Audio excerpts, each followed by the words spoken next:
Hi, and welcome to my channel. Today we'll be talking about making a smoker cover. This project actually came about because we'd bought an electric smoker, and a lot of the times we wanted to smoke something, we couldn't because of rain or snow. And sometimes the weather forecast said that it was be nice all day, only to have it rain on us before we finished smoking our food. We didn't want water to get into the electronics, causing the smoker to fail, so my boyfriend suggested that we make a cover for the smoker when it was running. His vision was that this cover would sit on a frame around the smoker, have a little chimney to cover the hole in the top of the smoker, and there'd be a clear window so that the temperature gauge could be visible without opening the cover. There'd be an area in the front that would open so that we could do everything we needed without taking the cover off. His mom actually loved this idea, but I think she might just love our smoker and what we make in it, and she gifted us a bunch of waterproof fabric that she had on hand. I didn't really have a plan when I started sewing this project, just the basic guidelines for the measurements of the cart the smoker lives on. So the frame was going to be about the same width and depth as the cart, and a little higher than the smoker itself. And I needed some extra fabric on one side because the smoker box with all the electronics and the smoker pucks, it hangs out over the edge of the cart.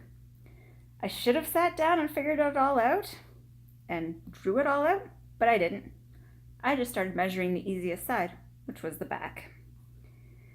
So I measured and cut the back and the two sides first, and I made the little extension panels to put on the one side to make it stick out a little further.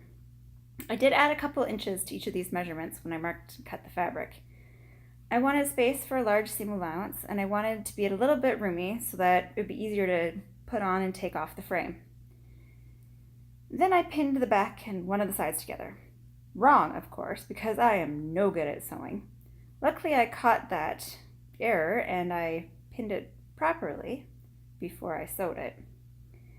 So I got the back sides and the extension panel sewn together. This was the easiest part of the entire project. I did the top after I did the backs and sides. I didn't have parts for the front panel yet and figured I should do what I could with what I had on hand.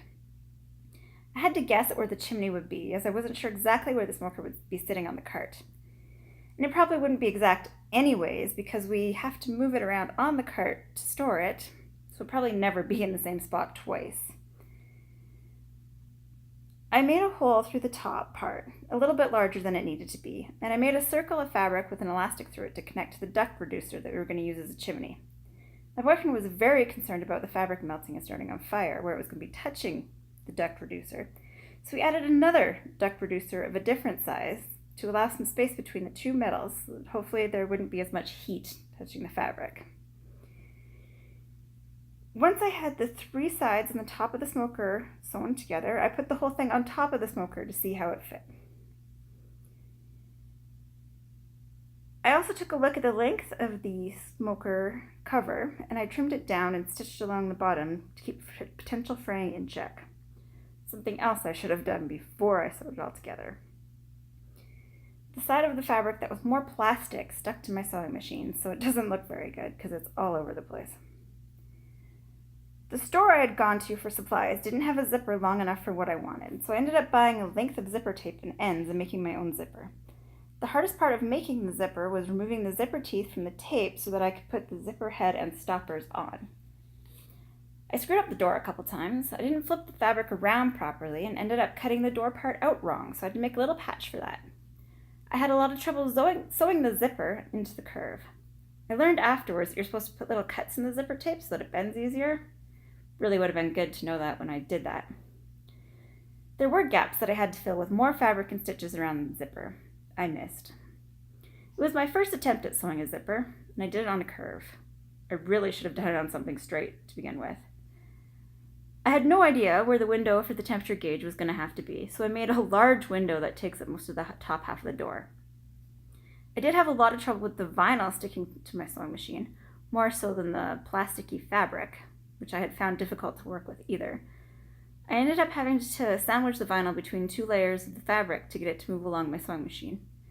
I sewed around it twice and then cut the fabrics closer to the stitching to make the window. I then attached the door panel to the rest of the smoker cover. I had to trim the length of the front at an angle because my zipper ended up being a little longer than the length that I had trimmed the rest of the cover to be. I sewed along the bottom of the front panel to keep that from fraying, taking care not to sew the zipper closed. I almost did.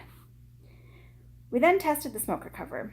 The door opens with the smoker cover on, enough to put the tray into the smoker. It gets a little stuck on the rounded corner of the zipper when closing, but that's not a big deal at all, and it actually is very handy for trying to cool down the smoker when it's done. The temperature gauge is visible and all the controls are accessible. We tested the smoker cover on a very nice day. It was hot and sunny with a little bit of a breeze. We had it running for over 6 hours and there was no fire or melting. The fabric around the chimney was warm but not hot. As for waterproof and doing well in cold and snow, that test will have to wait till it rains or it's winter. I still wouldn't start the smoker or run it if it was supposed to be a major downpour, but I'm less concerned about the random rain and snow we get now. This project did, however, have an adverse effect on my health, which I'll be detailing in my next video, so please join me then. Thanks for watching. Bye.